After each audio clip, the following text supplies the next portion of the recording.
Hi there, Frank George here. As a doctor, I know a thing or two about probing. Indeed I do. I love something that's easy to install, easy to use, and backed by a real support team. And that's why I choose TH3D Easy ABL Kit for my 3D printers.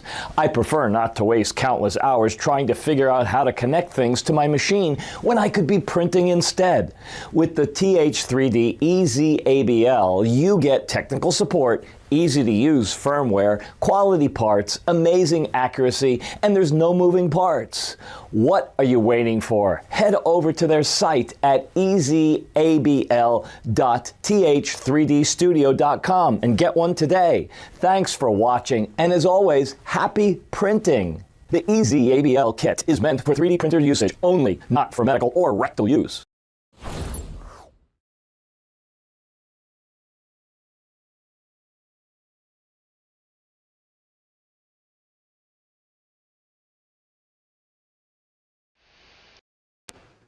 Are we working now? I think we're working. There we go. Sorry about that. I took my computer off and took it outside to blow it out because there was, I don't know, probably a whole cat's worth of dust in there.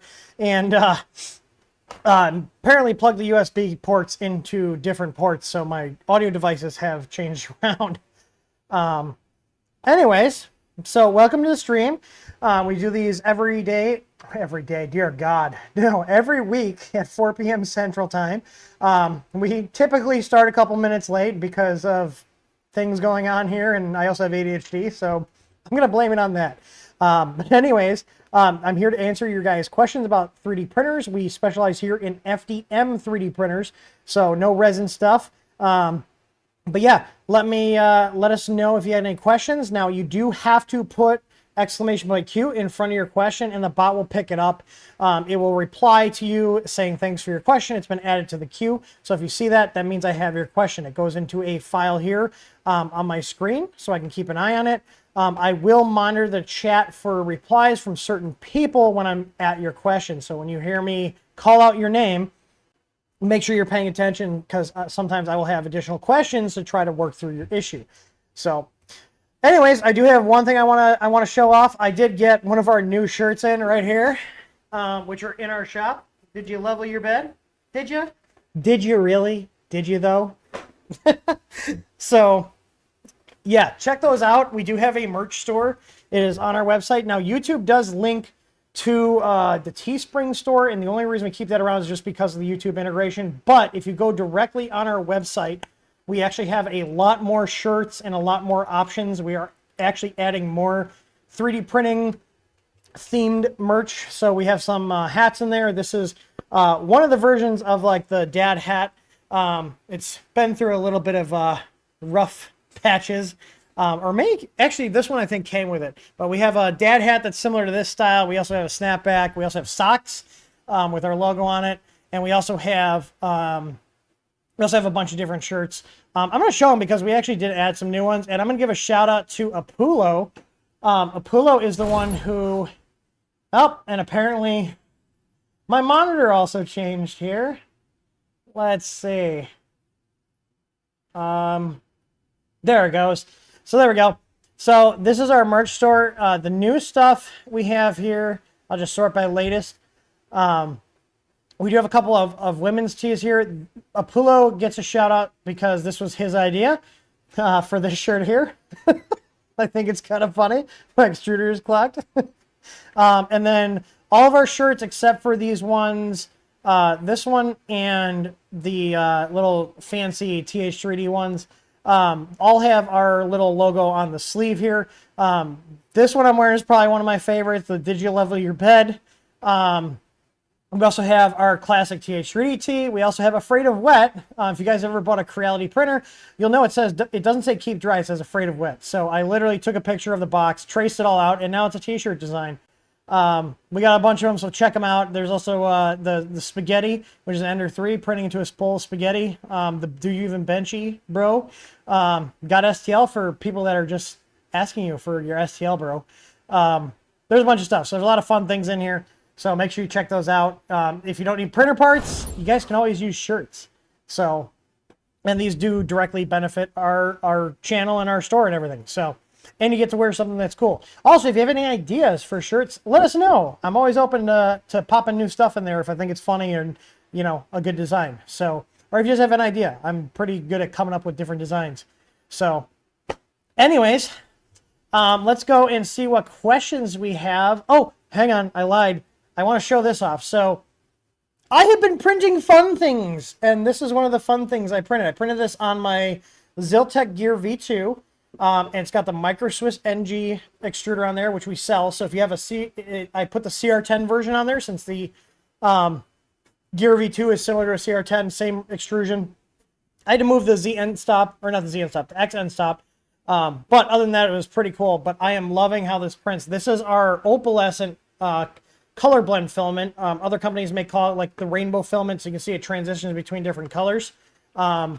This is like a lighter one, also silk. And then this, I got on the bandwagon of the dragons. Look at this. Doesn't this look freaking awesome? This was printed in our cherries and berries, which we are currently out of stock on. It's a very popular color, but I just got a notification from UPS that we should have more of our filaments that are out of stock back in stock on Monday, and they should be on the site Tuesday at the latest, assuming they don't screw up the delivery. But yeah, check that out. So this is printed with the bicolor filament. So there's actually red on one side and blue on the other. We have dual color filaments. Some people call them co-extrusion. We refer to them as bicolor. We also have tricolor, which is 3 different ones. But yeah, like I'm in love with how this came out. Like check that out. So it's not only the 2 colors, but it's also a silk. And this was printed on my Ender 3 S1. You see how cool that looks. And this is a print in place. So, oh my God, I'm blanking on the designer. But I bought the STL. It was like $4 for this. And then we're actually joining her Patreon because if you do and you are doing like an Etsy shop or something, you can actually sell the prints, but you have to be part of her Patreon. So we're going to join that later, and she posts new designs. But I'm just getting them printing now because we do have a little farmer's market we're going to, and we'll be selling these. So if you guys are in the area, we'll be at the Hobart Farmer's Market. It's at the Hobart High School, and that is at the end of the month. Let me pull up my calendar, and I'll give you the exact dates. It's just one day, and I think it's the 27th. Yeah, it's the 27th at the Hobart High School. So we'll be there, and we'll be more selling stuff like filament and prints we've done because it's not like a tech show. It's not like a rep festival. So, but we're just bringing some cool prints to sell here. I have 3 printers printing dragons right now. So these are very popular prints. So we'll see. And we're doing them in really cool filaments. So anyways, also speaking of really cool filaments, not only will we have more of our stuff next week, but we did just become a reseller for Polymaker. So we've been accepted into a reseller program, and we're getting ready to place an order. So if there are any Polymaker filaments, colors, material types, etc., that you want to be able to purchase from us, go ahead and send us a message to just select sales for the department on our website, and we will go ahead and add that to the list. If you guys got any colors requests, we've been testing the Polymaker filament. Tor's been testing it for many months. We throw it into our print farm too as well. We're printing with that, and we also still carry coax as well. So coax has been really good, but all these other filament brand companies, everybody's making like really good stuff now. Not everybody, a lot more people. So we're expanding on what we're carrying aside from just our stuff. And coax, we're going to get getting Polymaker in, and then we're going to be also. I got to follow up with Dustin over at Printed Solid, but we're also going to be looking at getting some Printed Solid stuff in there as well because they also make filament.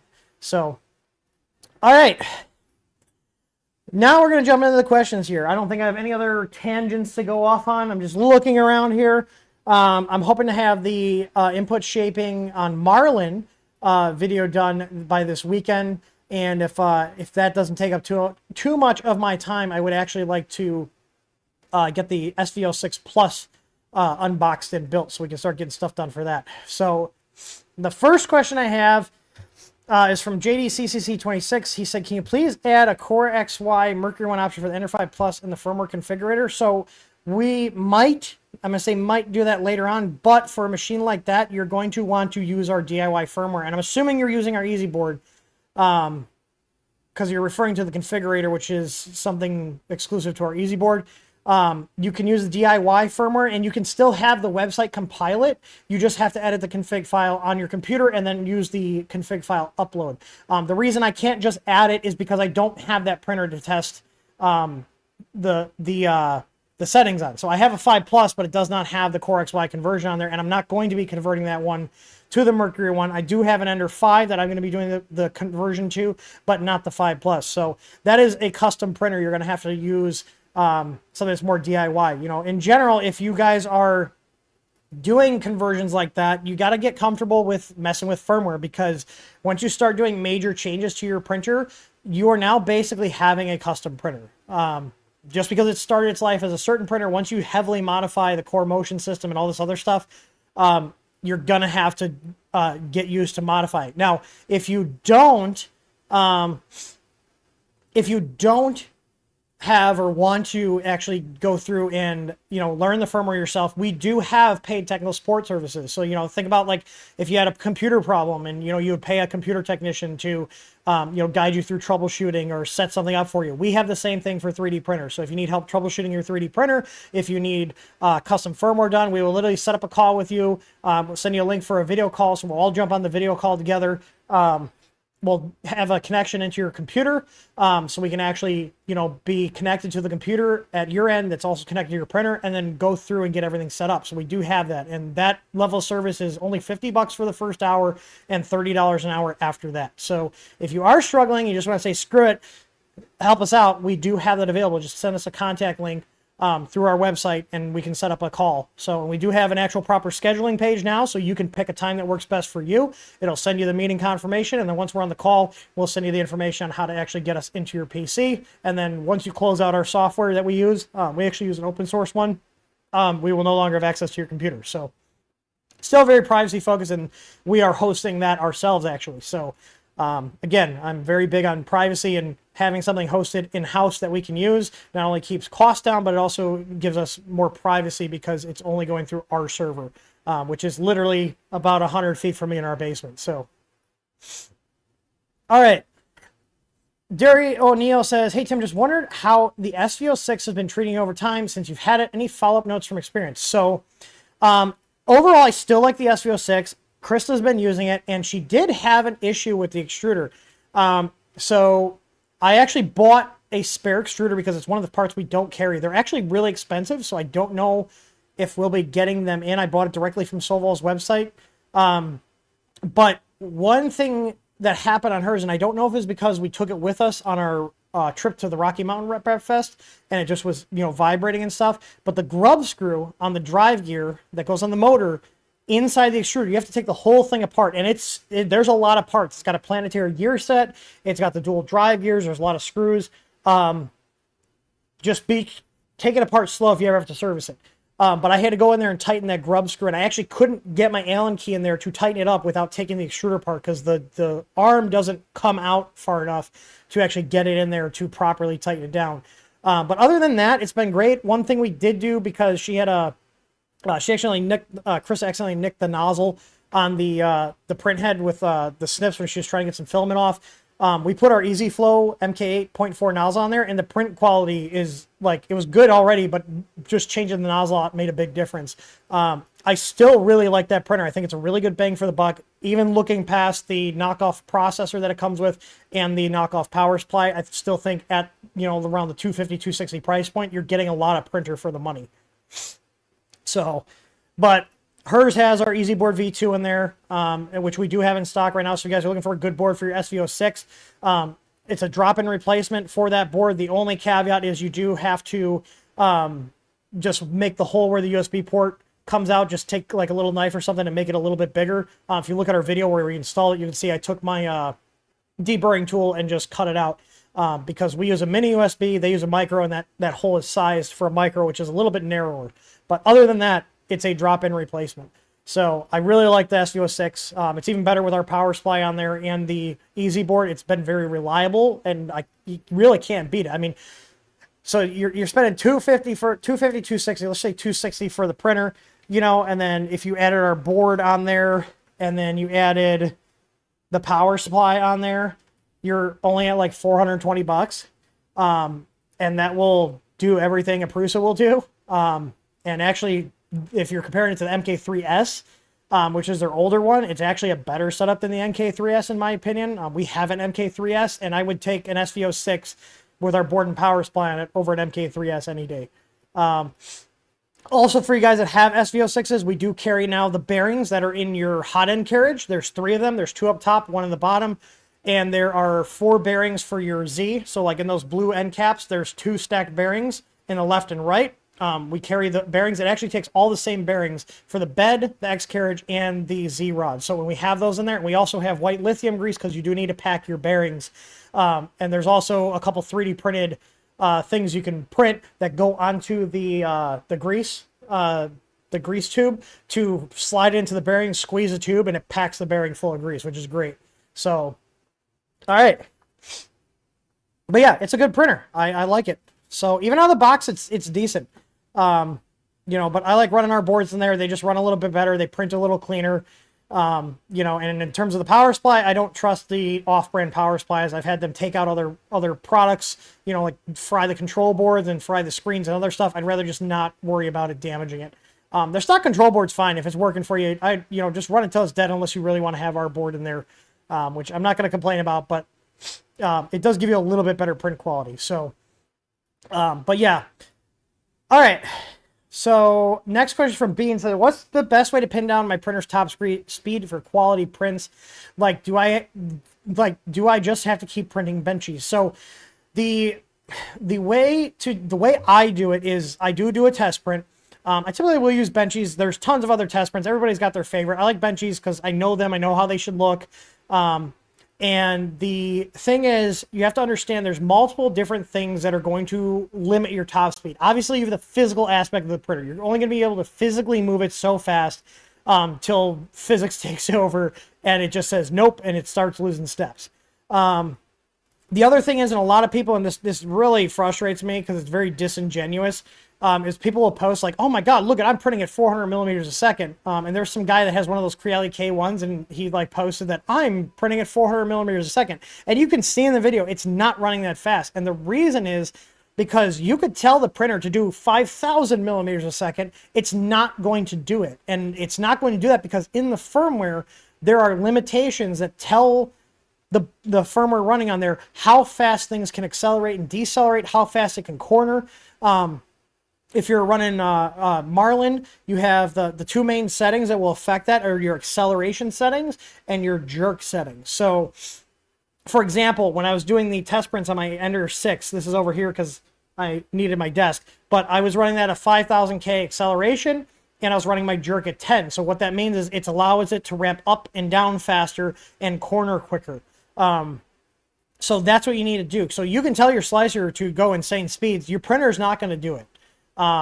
It's just not because of those firmware settings. So what I typically do is I will take a good guess. Like that's a Core XY, 5,000K accels should be no problem for that. Whereas like on an Ender 3, you're probably going to want to stick to around like 2,000 to 3,000K accels. And this is assuming mechanically your printer is perfect. So before I even started messing with that, I went around and lubricated all the bearings. I adjusted all the eccentric nuts on the wheels to make sure everything was physically, mechanically in order, made sure the belts were all properly tensioned, and then I started messing with the speeds. So basically the easiest way to do is put them up into, put your acceleration values up into a conservative amount. So you're like an Ender 3, 3,000 on the X and Y should be no problem. And in Marlin firmware, you have a max acceleration and you have a default acceleration. I just leave both those the same. Then the thing to notice, if you try to change the regular acceleration value before upping the max acceleration value, it will not let you put the max acceleration, or it will not let you put the default acceleration value higher than the max. The max is basically a cap to prevent programs from setting G-code to put the acceleration too high. It'll just cap it off. So I typically will just adjust my max acceleration to match the default one, and then if I need to go up higher, I then change those as well. So yeah, and then at that point, once you have the accelerations, you figure out how fast the thing can move. you then start pushing up the print speed. Now, the other thing too is if you have a stock printer with just the basic extruder, a stock hot end, nothing upgraded, you're not going to be able to push past maybe 100 millimeters a second, and that's being optimistic. 60 to 80 is where you're going to see on most standard printers, is your max print speed. I was able to push this Ender 6 with our Tough Extruder V2 and the high flow copper easy flow nozzles we have. It also has the bimetal heat break. I was able to actually push that up to 150 millimeters a second with Marlin, with input shaping, get good print quality, and not under extrude. Because the thing is, you can only melt plastic so fast. No firmware or no settings are going to change that fact. Now, there are little workarounds, and I've done this, is if you're printing fast and you start under extruding, bump your hot end temp up. And bump it up within reason.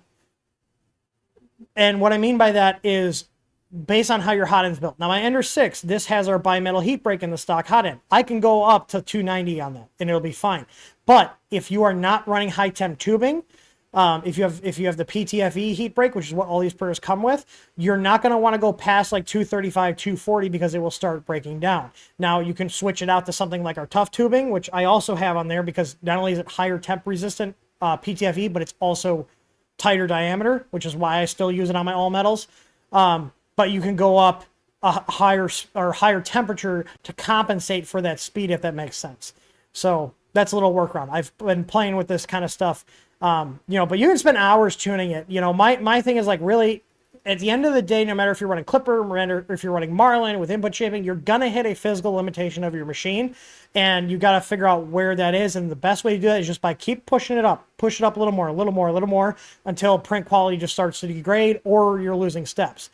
Now, the last thing I will cover in terms of tuning is if you are getting step loss and your motors are not blazing hot, you can give them more current.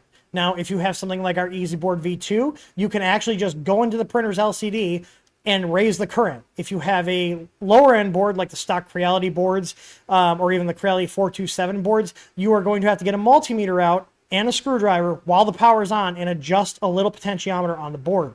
So that's one of my favorite features about our EasyBoard V2 is that you can digitally control the current going to the motors. And there are some printers that have that, but the majority of printers on the market now, it's still manual voltage adjustment. So,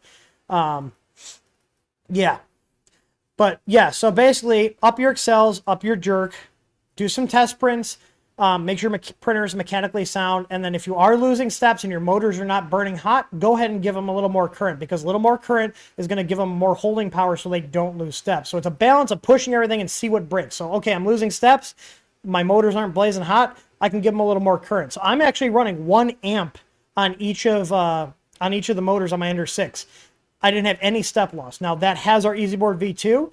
I can tell you with the stock board, even as I was turning the current up on the board, it still lost steps because those drivers were in the dumb standalone mode. If you're running something like our EasyBoard V2, we actually have our printer firmware tuned so that if the commanded move is fast enough and high enough velocity, it will switch on the fly the operation mode that those drivers are on. So it'll go from the quieter stealth chop mode to the spread cycle mode, which has more torque. So it just does that.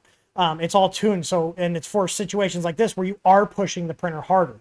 So, and some companies' firmware does that, some companies don't. Now, if you guys are using like the Big Tree Tech boards, like the SKR E3 series, the Mini V1, 1.2, 2.0, 3.0, our firmware also has that tuning built into it for their drivers, and you can also digitally set their drivers as well. So yeah. All right. JD CCC26 says, can you connect the Easy ABL directly to a FISEC spider board without grabbing power from the PSU? You have to use our control board. I'm sure there's somebody that's going to say, well, you can actually do it this way. If you want to keep your warranty and you want it to operate correctly, use our control board. You need to pull power from your power supply. And if you're swapping a board out, you can handle running 2 wires from your power supply to the Easy ABL control board. The control board not only provides protection in case something happens to the sensor or it dies or fails catastrophically, it will not damage your board because there's no electrical connection between the signal side of the sensor and the higher voltage that the sensor runs on. Most of your input-output pins on boards, on the 8-bit boards, they run at 5 volts on most, and on the 32-bit boards, they run at 3.3 volts. The sensors run on 12 to 24. So if something happens and you don't have the control board in place, it could potentially send that higher voltage into the I/O pin, which would then fry your processor. With the control board, that can never happen. There's no electrical connection. In addition to that, it's also giving you multiple stages of power filtering with the capacitors we have on the board, so the sensor gets clean power, so it's stable. And given the fact that Feistek makes absolute dog shit boards, you're definitely not going to want to power it from the Feistek board, because their boards are just they're like they're like way worse quality than the Big Tree Tech. Like Feistek just makes garbage. And this is just my opinion. I've had nothing but problems with their products. I don't even buy them anymore to check them out. I at least buy Big Tree Tech boards to check them out to see if they finally got stuff right. But Feistek, they're just such crap boards. So yeah, definitely wouldn't recommend that. All right, so Leo Man says, how do I... All right, I need a breather here. Hang on, let me grab some water.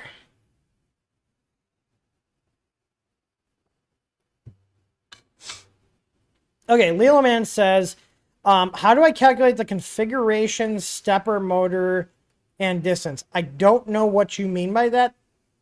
I'm not sure if you're talking about an extruder motor or X, Y, or Z. So if you want to re-ask your question, I'll come back to it. But enter a new question with more details. I don't know what you mean by that. That question does not make sense. Bean5 says... My Ender 3 Pro has been leaving pock marks. I don't know what that means. That look like they're a seam, but they're not. It's a bone setup, and changing retraction to 1 millimeter seems to fix it. Is that weird? I'm assuming you mean like little holes. It could be a slicer setting. It could also be if it's... I don't know what mods you have done to it, but if you're running the stock Bowden tube, it could just be that you're running a lot of slop in there. Those stock Bowden tubes run anywhere from 2.0 to 2.2 millimeters on the internal diameter. That's one of the reasons I change our tubing out. Or the tubing out on the printers for the stuff we sell, because it's tighter, so there's less slop. But typically, like little holes in your print, that's too much retraction. So the only problem is if you're on a Bowden, you're going to probably need a little more retraction. So that's why on my Bowden setups, I do everything I can to get the retraction down. That's changing the tubing. That's putting a better quality extruder on there. That's actually going to do the commands and move it with enough torque. That kind of stuff. But yeah, typically little marks, little holes in your print, that typically means you're retracting too much. And Sean, my print farm tech, is actually the guy who told me that, because I've seen him on my prints. I'm like, what the hell is doing it? And I'd mess with the setting and eventually go away, and it's usually my retraction. So yeah. All right. Hero Wepper says, when I switch the tough extruder from Bowden to direct drive, do I need to change the stepper direction? You shouldn't. If it's feeding the filament the same way through it, you should not need to change the stepper direction. Either way, if you do need to change stepper direction, our firmware supports that. Fraser Mathers said, can you put the Tough Extruder V2 on the SVO6? The short answer is yes, but there's an asterisk after that, because they have that proprietary like PCB. You would have to basically design a mount to put it on there. If I was going to put the Tough Extruder V2 on my SVO6, I would end up just making an adapter plate for our multi-mount that we have, and put it on that way. And then I'd probably have to make custom cables to go from their board up to like the extruder motor, because it's going to need to be longer. It can be done. It's not going to be an easy, quick way to do it. You're going to be doing a lot of stuff manually. But everything can be adapted to fit anything. So, and I actually am going to show a picture here, because this is a good example of that. So we have in our print farm, we're going through and overhauling our printers to get them kind of standardized, if that makes sense. So like the same kind of extruders, the same kind of hot end setups, get them so we can run jobs. So this printer here, before I even go any further, how many of you guys know what this printer is? This is an older model, but you know what? They have been running really well, so we keep using them. But this did not have a carriage that allowed us to just bolt the multi-mount up. So we did make an adapter plate for it. How many of you guys know what printer this is? I'm just curious. But the reason I'm bringing this up is because this is a good example of you can put anything on anything. So you can see we have our Tough Extruder V2. This is a Bowden setup. I could mount it direct here.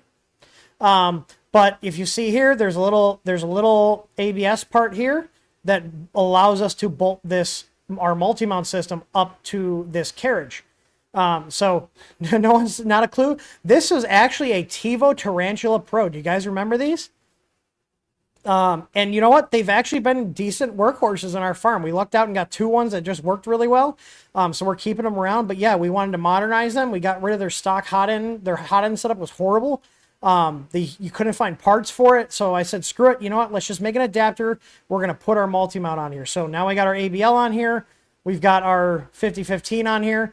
And we just made the adjustments in the firmware for the sensor offsets.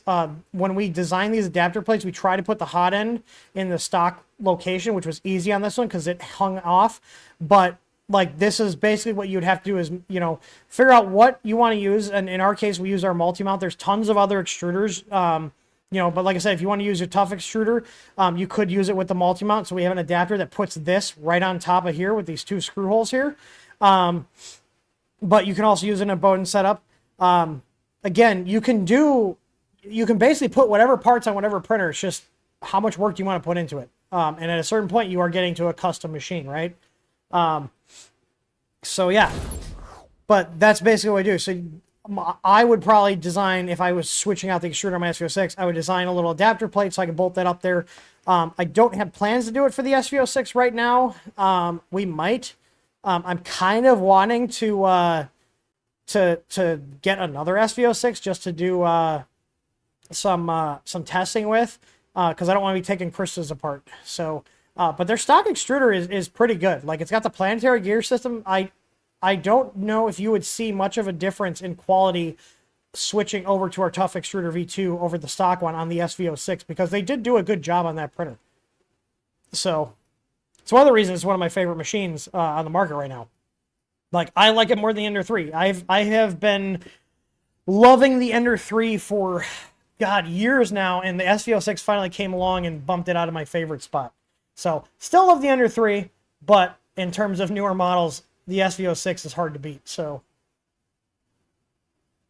3D Medic Vince, hey, what's up, man? I haven't seen you in a bit. Yeah, TiVo Tarantula, I have one. Yeah, you know what? The company sucked. TiVo was a horrible company, and they rebranded as Homers. Fun little fact, if you guys didn't know.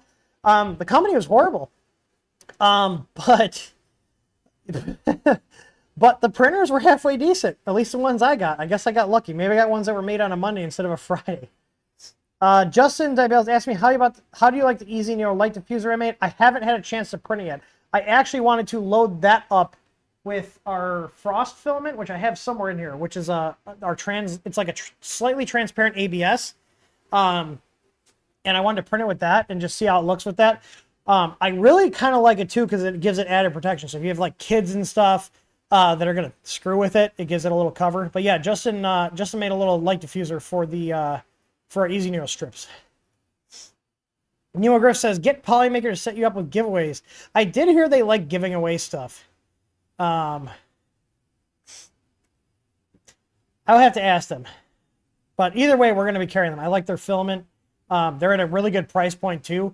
So, Vega says, how many companies put a fuse on their board? I had a short that popped my fuse, replaced the fuse, and caused a short. Now I'm back to parent. Thank you for a super product.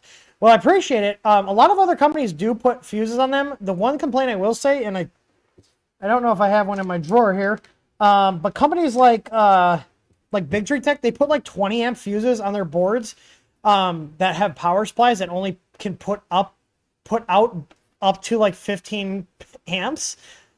So that's not a good design choice, in my opinion. But actually, there's a lot of companies that do put fuses on their boards. Yeah, MKS puts them on there. Big Tree Tech has them on there. Creality has them on there. A lot of companies didn't have them at the early stages, but it's pretty standard now at this point. If you don't have some sort of replaceable fuse on your board, they're probably they're probably not designing things correctly. Awesome Angel says, at what point do I record your settings when leveling your printer? I don't know what you mean by that. Where was that guy earlier that I asked to resubmit his question because it didn't make sense? 3D experiments. Have we tried any of newer Creality high flow hot ends? Was it Tor? Were you the one that was playing with like the spider and the other stuff? I don't really think Creality's aftermarket like hot ends and stuff are that great. Their extruders were terrible, except for maybe the Sprite. I've heard people saying they like the Sprite extruder, but I have no desire or no want to test their hot ends. There's so many better options out there that are also easier to find parts for. I don't think they're really good value. And again, this is just my opinion. So, yeah. Wasn't me, but the spider has been doo-doo from what I hear. Yeah, I know there are a couple guys on our Discord server that said, and there was another customer because he had it. I asked him, would you recommend it? He was just like, it works. I was like, okay. Let's see. Bagwood Singer says, will you do some Home Assistant tutorial videos? Also, would you consider taking some of your Octoprint kits and selling it as a pre-set up HA server kits, maybe with options for easy bulbs or plugs? That's not a bad idea. Those boards absolutely would run Home Assistant. The only thing is, like, they are fast, especially for like printer controllers, but I don't know how scalable they would be for Home Assistant, because like for a basic Home Assistant setup, they'd be fine. But I mean, the benefit is once you outgrow that board, you could, reflash it as a printer controller. My favorite thing for Home Assistant, if you're not running like their Home Assistant blue or the yellow boards, is actually getting some older like HP small form factor ones. I'm an HP fanboy. For if I'm buying a pre-built computer, I really like HPs, but they're business line stuff, and you can get their off lease or used business line ones that are a couple years old for less than $200. And a lot of them now have NVMe slots, so they make for really fast Home Assistant setups.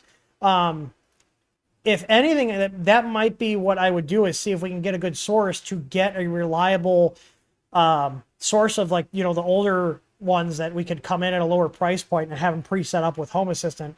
That's what I'm using. I'm actually using, I think it's like an Elite Desk. It's an Elite Desk 800G4 or 5. It's got a 7th Gen i5 in it. And I paid less than $200 for it with a 512 gig SSD. Obviously, I had to set the whole thing up, but bang for the buck, it's a really good deal, and it's plenty fast to run even the most complicated Home Assistant setups. But yeah. All right, Tommy O says, have you seen the new Filament loader system? It will load new filament into the extruder. I haven't, but I don't know. Is that one of those things where it's like, just because you can do it doesn't mean you should? I'm gonna see if I can find it. Do you know what brand that is?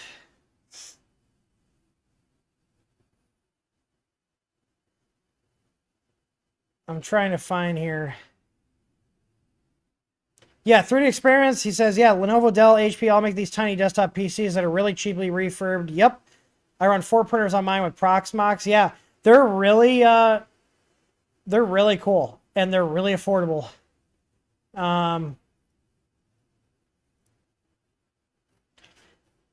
Yeah, I'm not finding it's too of a generic term. Find a brand name, I can take a look at it and see.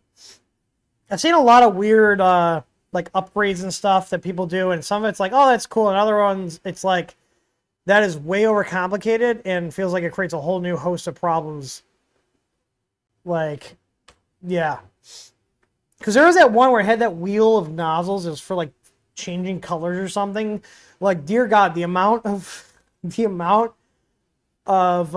potential for things to go wrong on something like that is crazy. All right, we got time for a couple more questions. We're at 43 minutes here on my timer, so I got another 18 minutes to go. So if you guys want to put more questions in the chat, go ahead.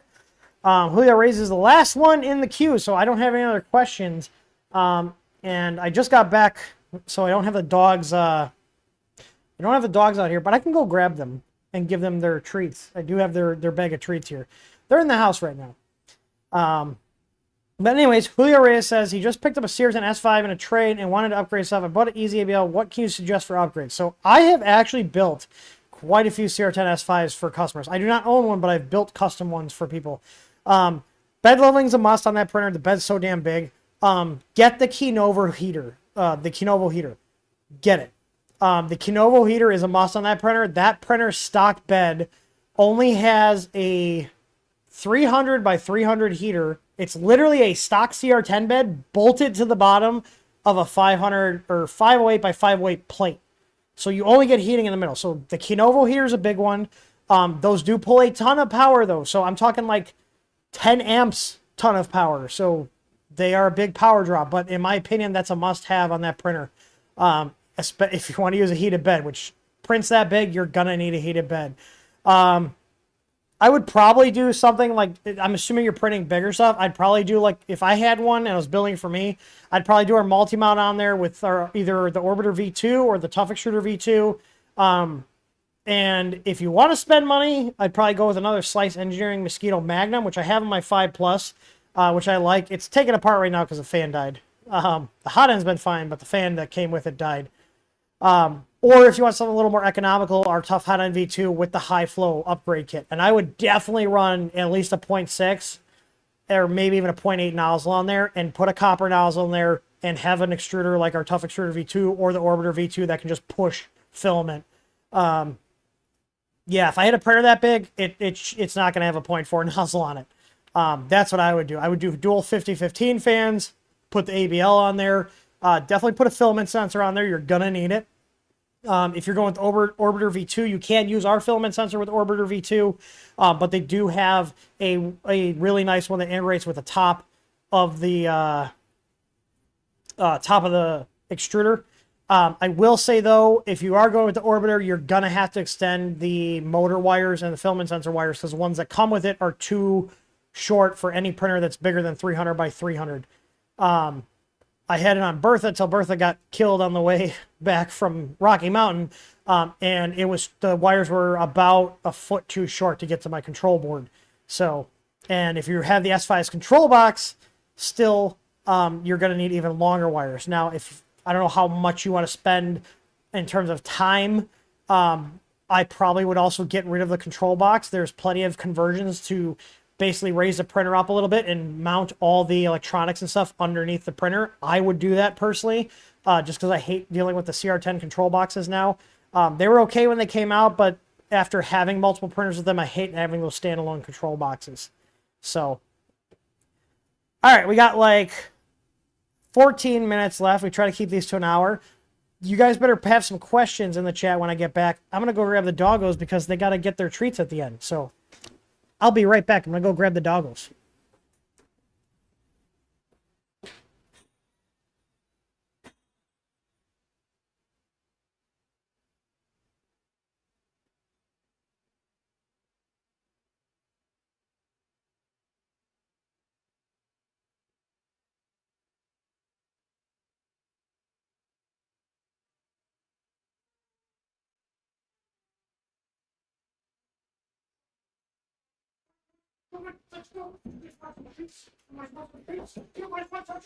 Oh, what?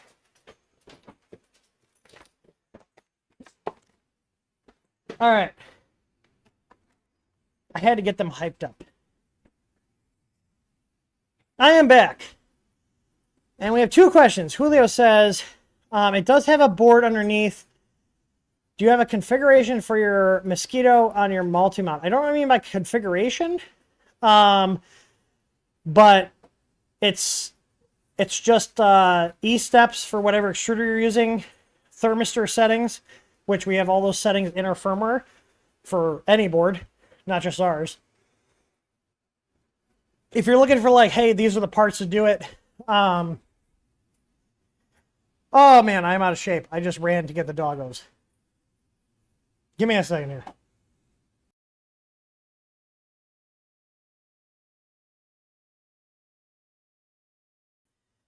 All right. But yeah, so like in terms of the multi-mount, are you talking about the multi-mount, Julio? Julio. Julio. Are you still here? I know there's a stream delay. I'm looking and waiting for him to reply, because if he's talking about the loadout, I can actually just put a cart together really quick and post a link in the chat.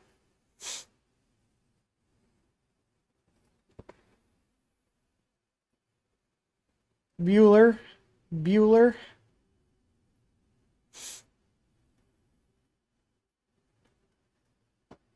I guess he's not here anymore. All right, moving on. That was enough time to account for the stream delay. Tommy said, search for FDM 3D filament loader assembly. Okay. Either this is going to be really good or I'm going to think it's an abomination. What do we think? Let's find out.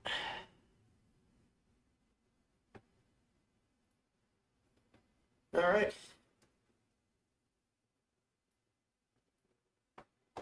Let's find out here. I am moving things around.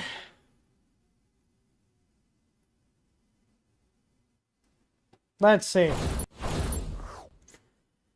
So we've already got a bunch of parts. We got drill bits coming out. Okay. Already off to a great start. So basically the tolerances on this, if you have to sand down your parts and drill them out, your file tolerances are garbage. You should be able to design that in. Oh, also right here, where was it? Like that right there. I am not impressed already.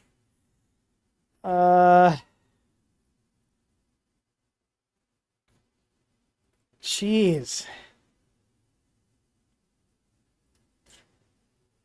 He's got cuts on his hand. This is, I am not interested at this point. Holy crap.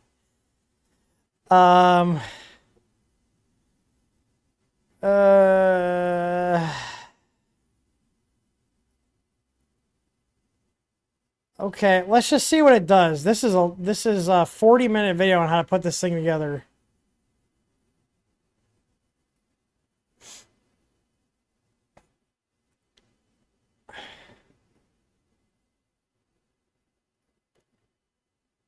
So the question is, what does you just have a bunch of filaments there and it just will switch it out? Okay. I don't know if I would trust that on a long print. I'd rather have just pause. I mean, it's neat, but I'm not interested, especially for $12 for the STL files. Yeah, I'm gonna pass. That's way too involved. Way too involved. I'll just put a filament sensor on my printer and let it wait for me. All right, so we've got 8 minutes left. All right, so here we go. Reasonable Being said, is MKS Monster 8 a good upgrade for your Chiron if you are willing to make the cable changes and if you're willing to what's it called? What are the words I'm looking for? You're going to have to design a mount to put the board in there, probably modify the case to get access to the ports and stuff. It could definitely go in there. And yeah, that's probably what I would put in my Chiron if I was changing the board out. It'd be very involved. But I think you could handle it. You're pretty handy with stuff. So I would definitely, if you're doing that, replace all the wiring. Get rid of all their breakout boards. Go run all new wires from the hot end all the way back. I'm getting to a point where I'm about to do that with our Chiron because the hot end cable keeps losing connection, which is a known failure point on those. We actually had what's it called? We actually had a guy that was making cables for us, and then he stiffed me. We spent like almost $1,000 on cables, and he just never shipped them. So we had to get a dispute to get our money back. And this was months.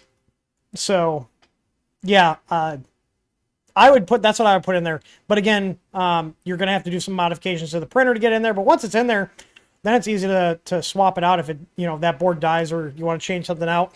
So, and the LCD kit, because I know you were the one I tested the LCD kit on the printer for, and gave you one. That LCD kit will work with the MKS Monster 8 on the EXP 1 and 2 headers. 3D Experience says, how's the Mercury 1 project coming along? We're going to be ramping it up a lot next month. So we got other stuff we're wrapping up. Like one of those things is getting all the new filament stuff in. We're also going through and getting rid of older products that just aren't selling well or they're outdated. One of those things being, since textured plates have been the more popular one. I'd say for every 3 textured plates, we sell 1 smooth plate. We're now discontinuing the smooth plates just so because we need the space on our shelves. It also simplifies our ordering. So with that being said, if you guys like our EasyFlex smooth plates and you want to get them, they're all 30% off right now, and they will be 30% off. We have a little bit of stock left on most sizes, but once they're out of stock, that's it. We will not be restocking them. We won't have any more. So just the smooth EasyFlex 2 plates are on sale for 30% off. The textured ones are not because we're not discontinuing those. But yeah, if you guys want a deal on those and you guys like the smooth plates, now's the time to get them because we will not be restocking them. And actually, if you are a Cult of TH3D member, I'm going to post a coupon code on our YouTube channel here. So if you are subscribe to the Cult of TH3D on our channel here, I'm going to post another 10% off code for those SKUs. So I will make that after the stream's done. So give me like 10, 15 minutes after stream's on because I got to tell it, hey, it only applies to these SKUs. So it'll be another 10% off on top of the 30% off. So for the smooth EasyFlex plates. All right. BW Electronics says, I can't remember, does your firmware work on a stock Ender 3 V2? Yes, it does. And most of the LCDs that came with it. The Ender 3 V2 has a color screen with the, what's the word I'm looking for? It has a color screen with the rotary encoder, and Creality has a bunch of different revisions. We have a page on our website that tells you which ones it works with and it doesn't work with. If you have a screen that doesn't have firmware support, because there's certain versions. There's 4 different possible LCD versions. They all look the same externally. You pop the back off of it, and you can tell. We have a picture here. I'll post it on here. Hang on.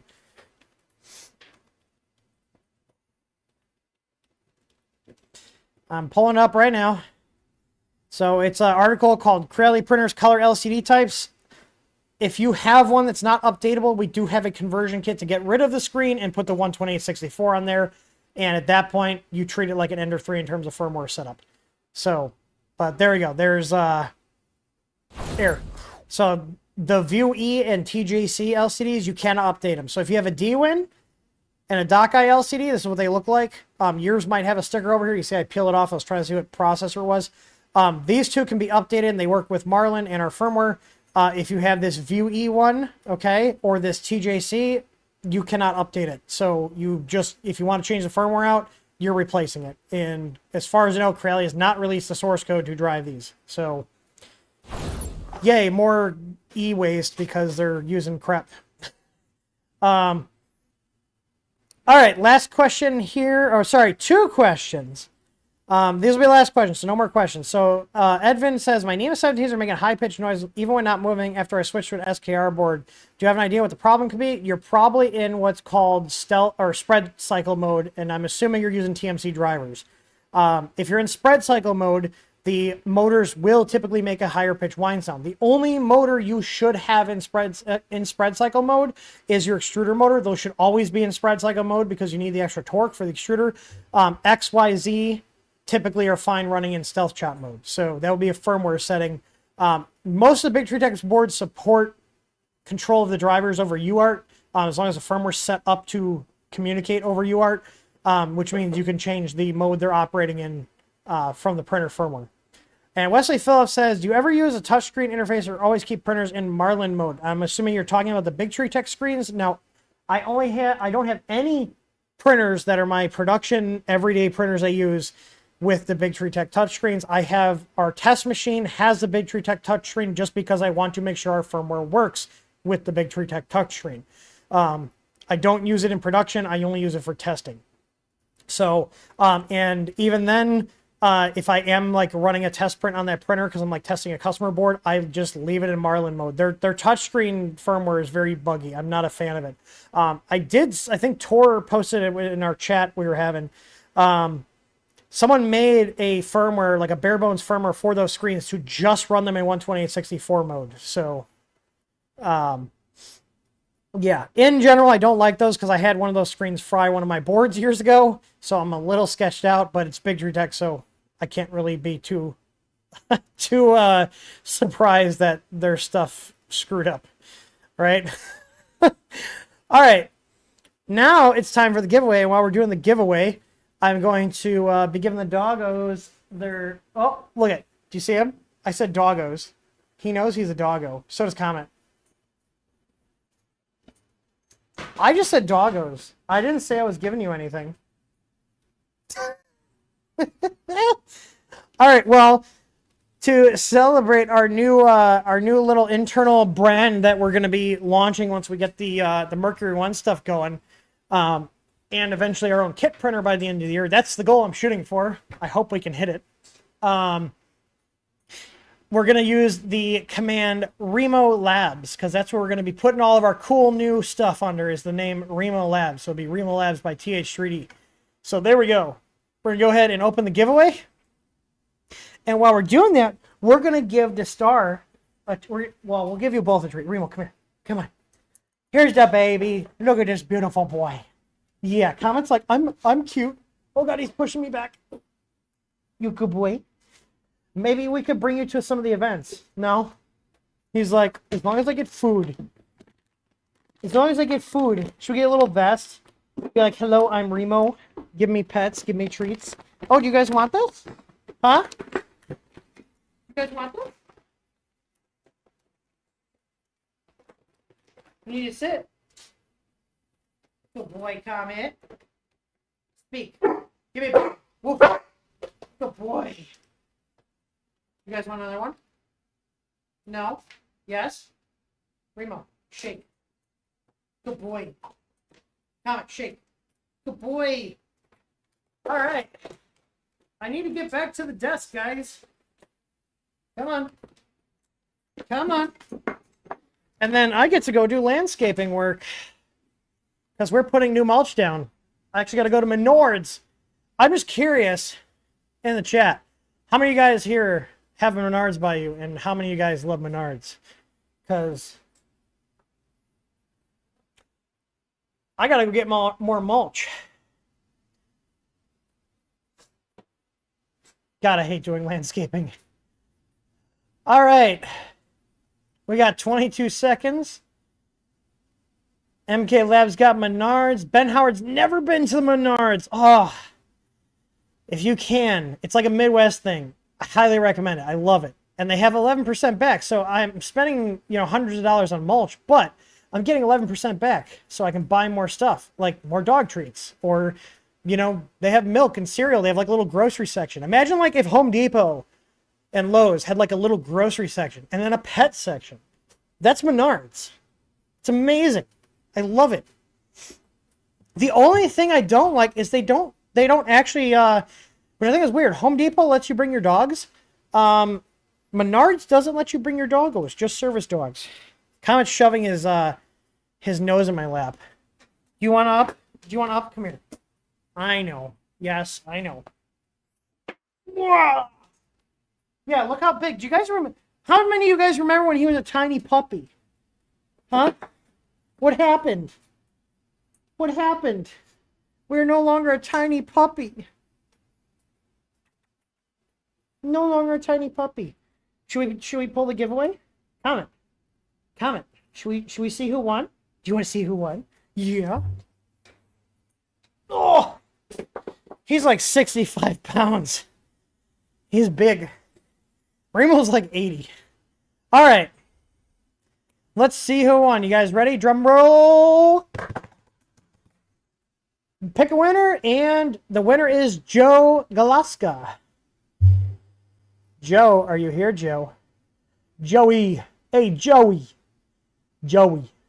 Hey, Don Young, I see you asked a question ever done. Do we have a firmware for Monoprice MP10? We do not. I think you're the first person Ask, did you win again? Do you want me to pull somebody else?